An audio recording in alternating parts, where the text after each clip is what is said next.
Seojin discovered the mirror by accident, the way city people often stumble on wonders and then blame it on fate. He had ducked into a tiny Insadong antique shop to dodge a photographer after yet another headline. Hexa Mall CEO celebrates record quarter, investors cheer, and found himself among dusty celadon vases and paper lantern shadows. The mirror leaned against a shelf, half covered by a silk cloth. Oval, bronze-rimmed cloud motifs chasing cranes around its frame, it looked fragile beside the LED glare of his phone. He tugged the cloth away and inspected his own reflection, pin-stripped suit, hair controlled to the millimeter, the faint bruise of sleepless nights beneath his eyes. But then the lights flickered, and his reflection changed. A woman stared back from the glass.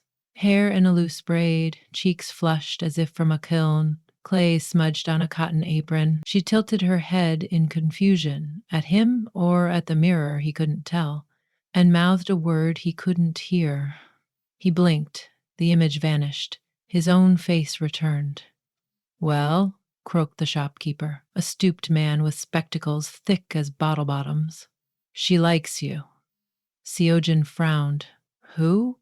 "The mirror," the old man said, as though that should clarify everything. "It's a matchmaker, forged in Gyeongju during King Sukjong's reign. Chooses couples who need each other or who refuse to admit they do. Only asks for one thing. Let the reflection guide you." Seojin half laughed, ready to dismiss all of it, but the words "only asks for one thing" felt uncomfortably like the opening clause of a contract. And he understood contracts. "How much?" "Nothing," the shopkeeper said. "It was looking for you." That should have been the moment Seojin left. Instead, he had the mirror wrapped and sent to his penthouse office, as though he were still the man who bought unusual artifacts to impress board members. 300 kilometers east, in a village wedged between pine-glazed mountains, Shin Haeri pressed her thumbs into the neck of a porcelain vase and sighed. Orders had dried up. Tourists were scarce, and her father's medical bills were climbing. She wondered if the world had already outgrown handmade pots. Then Mrs. Moon, the traveling junk dealer, stopped outside her studio and unloaded the exact same mirror. "Payment later," the old woman said with a wink. "It'll sell your pottery for you. Just ask it nicely." Here ran her fingers along the bronze pattern, warm as sunlight despite the winter air.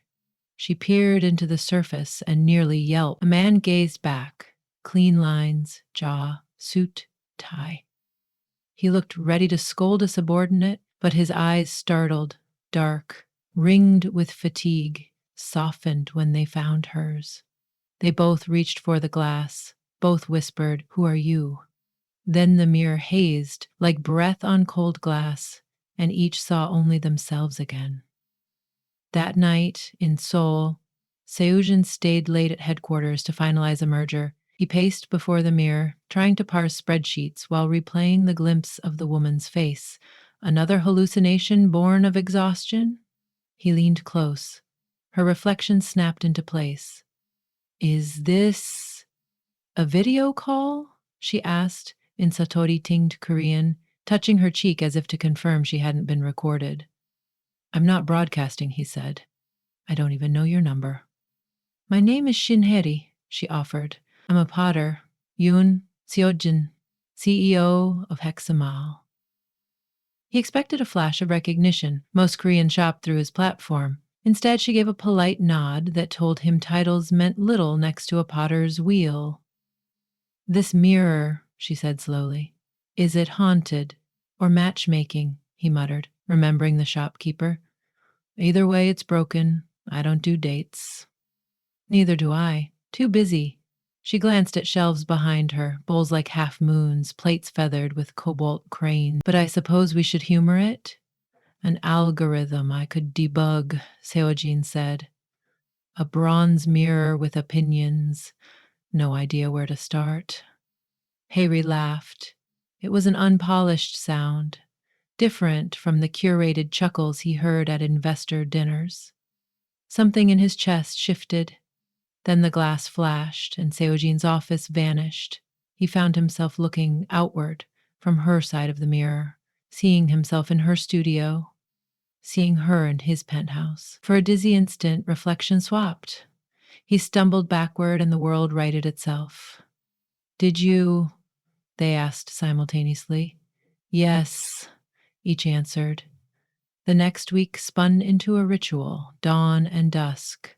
The mirror commandeered their reflections, swapping them at random, forcing them to witness snippets of each other's days. Harry watched a boardroom fill behind Seojin, listening to terms she barely understood: synergy, liquidity, exit multiplier, while sleek executives bowed to her own face, behaving like a hologram on the wall. She saw how alone he looked after the conference table cleared, eating kimbap over spreadsheets. Seojin, peering from her vantage, saw wind ruffle persimmon trees beyond her studio. He felt, through the echo of the mirror, the wheel's steady hum and the pulse of clay under her palms. He watched her adjust an old space heater for her bedridden father, spoon porridge between gentle jokes, then return to glazing bowls at midnight to meet an order that might never be paid. Each time the mirror flashed them back, they carried after images, emotional residues like fingerprints on glass. They began talking. He taught her basic accounting, scrawling numbers on a whiteboard so she could screen capture them with her phone. She showed him how to center a lump of clay by balling one fist at the base, her other hand guiding the swell. They swapped tips. PowerPoint shortcuts for her, a breathing exercise she used while firing kilns for him. She teased him about his tie collection. He teased her about naming every mug she made. Yet curiosity shaded into concern. Sojin noticed her limping after a long day. She insisted it was an old hiking injury. Harry remarked new lines on his face each time the stock price dipped. He claimed he never slept better. Neither believed the other. The mirror intervened fully on the 15th night. Its surface blazed silver and both felt a tug, not of reflections but of bodies. They reached simultaneously and stepped through. Harry landed in a penthouse smelling of espresso and pending litigation. Before she could shriek, she realized the suit fit her perfectly. The security badge bore her photo but his name. Her phone buzzed with meetings she now had to attend. Seojin found himself barefoot on the earthen floor of her studio, apron laced around his chest, surrounded by biscuits ready for glazing. Cold air cut through cracks in the walls. Somewhere a kettle whistled, and a frail voice called, "Harry, you up?" The mirror, now hanging on each wall, offered no reflection at all. Only a dull, satisfied gleam. They might have panicked if not for the muscle memory preloaded into their limbs, as though the mirror had installed temporary operating systems.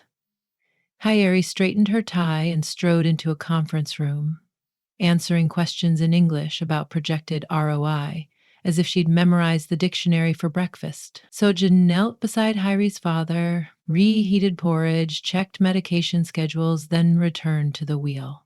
His hands, always steady over keyboards, found a new rhythm, coaxing a bowl open like petals.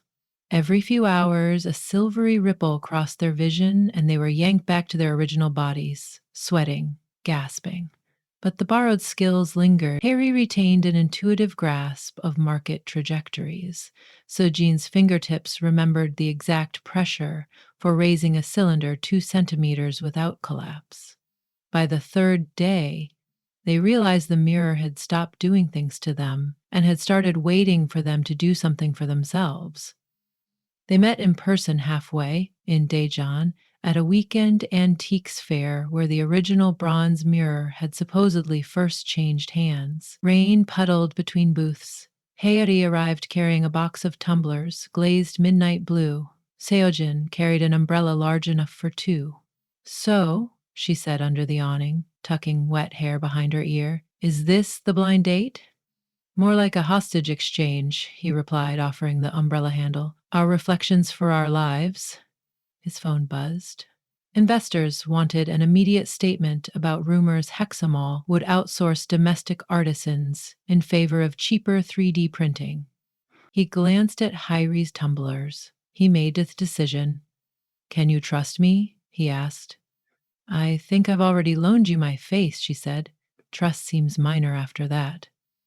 They hurried to a corner cafe with wireless. Using the skills she'd observed in the boardroom, Hyri laid out a pitch. Hexamol could launch a premium line of handcrafted ceramics featuring rural studios, telling stories customers could scroll through. Sojin turned on the camera, live streamed a fireside Q&A. Why mass produce when we can mass promote? He held up one of Hyri's tumblers, the glaze capturing cafe light like star trails. The stock dipped, then surged. Within hours, influencer chatter reframed the narrative. Hexamol as defender of tradition, bridging city and countryside. Pre-orders for the artisan line crashed the server. Hyri watched numbers climb higher than any price tag she'd dare dream. Sejin watched relief flood her face. A kiln's glow turned inward. After midnight, they walked along the river. The rain had stopped. Neon danced on the water. I used to think success meant moving faster than everyone else, he said. Now I wonder if it simply means moving at the right speed. She nodded. Clay can't be rushed or it collapses. People too, maybe. He brushed a stray smear of cobalt from her cheek with his thumb. She caught his hand, let it linger. The kiss was tentative, tasting of coffee and monsoon air, but the mirror packed in a box between them hummed like distant temple bells. Sayadin invited Hyri and her father to Seoul while Hexamol remodeled part of headquarters into a studio showroom. Hyri invited Sayadin to the village every other weekend to hike, glaze, and learn why pine ash created a green so soft it made Sayadin jealous. They noticed how easily their lives stitched together. Not seamless, her father grumbled at the city's noise. His assistant worried pottery dust would clog servers, but well quilted, each patch strengthening the others. Sometimes the mirror still shimmered, but now it showed paired reflections. Him standing behind her at the wheel, her seated in a conference chair winking at the camera. They no longer swapped places unwillingly. They stepped through only when they chose to, usually to surprise each other with breakfast deliveries or late-night pep talks. One winter dawn, Hyri woke in Sojin's apartment to find him absent. The mirror gleamed. She touched it and saw him in her village, snow up to his calves, installing a new kiln he'd secretly commissioned. He fumbled with the gas line, cursing loudly. She laughed, pulled on boots and used the mirror as a portal, landing beside him in time to tighten the valve. They fired the kiln together. Icy air cracked, giving way to radiant heat. She leaned against his shoulder. You know, when the mirror first showed me your face, I thought you looked lost. Funny, he said, adjusting her scarf. I thought you looked stuck. And now I know we were just waiting for the same map. Months passed. The artisan line expanded. Woodworkers in Jeolla, indigo dyers on Jeju, each featured through mirrors, smartphone lenses, yes, but the bronze original remained the quiet curator, propped in Sajin's office, where board members swore it improved feng shui. One evening, during a celebratory gala, Harry wore a gown the color of raw porcelain. Investors mingled beside displays of lacquer boxes and calligraphy sets. Serhian approached her with 2 champagne flutes. Did you ever imagine your pots would be auctioned for charity at Hotel Schilla? He asked. Did you ever imagine you'd underwrite rural clinics with your dividend? They clinked glasses. The mirror, stationed as decor near the entrance, reflected them. For the first time, it showed no sparks, no sudden swaps, only their joined silhouettes, turning transparent at the edges. An artist's fade-out to signal a completed sketch. Harry noticed first. It's letting go. Or sending us the bill, he joked. What do we owe Jason Matchmaker? They approached. In the mirror's center, a line of hanja emerged, glowing like kiln embers. Suljin translated aloud, when hearts mirror hearts, reflections are unnecessary. The characters cooled into plain bronze. The surface became inert, no more enchanted than any heirloom. She slipped her hand into his. Then we retire the mirror? Only if we honor the clause, he said, bracing for some metaphysical fine print. But the clause proved simple. Live the lives they'd traded glimpses of here and now without shortcuts. So they did. Some nights they still sat before the bronze, not for magic, but for memory. Seojin would polish the frame while Harry doodled new glaze patterns. They laughed about their first reflective misunderstanding, how he'd thought the clay on her cheek was a video artifact, how she'd thought his Bluetooth earpiece was a permanent ear growth. When arguments erupted about logistics trucks or glaze temperatures, they returned to the mirror the way others returned to old letters. Seeing themselves side by side reminded them of the bizarre contract that wrote their prelude, of the costs already paid in loneliness, of how easily the glass could have broken before they learned to look through one another instead of merely at one another. On their first anniversary, Harry fused shards of test bowls into a mosaic around the mirror's rim. So the frame now carried not just cranes, but constellations of mistakes turned art. Thiergen engineered a rotating mount that allowed the mirror to pivot, reflecting either the city skyline or the potter's wheel, reminding them that any future required both. They sealed the back with clay stamped in Hangul, Yonggiwoo, you see you.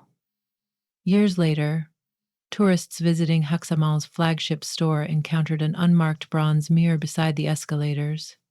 Children waved and made faces, only to see exactly what anyone expected themselves. Adults paused longer, unsettled by a twinge they couldn't name, as if another life blinked at the edge of perception. By then, Seojin and Heri were often away, collaborating with bamboo weavers in Damyang or speaking at conferences about sustainable commerce. They sent postcards to the mirror, propped against its base, selfies in rice terraces, sketches of new kiln designs, notes that read, still reflecting each other, thank you. The mirror, now content, showed nothing extraordinary. It didn't need to. Its job had never been to keep lovers trapped in silvered glass, only to push them through until they learned to inhabit the same world without it. And so the bustling Seoul CEO and the countryside potter walked their shared roads, sometimes paved with asphalt, sometimes with pine needles, carrying between them a persistent glow, as if the mirror's old bronze light had taken refuge in their joined hearts.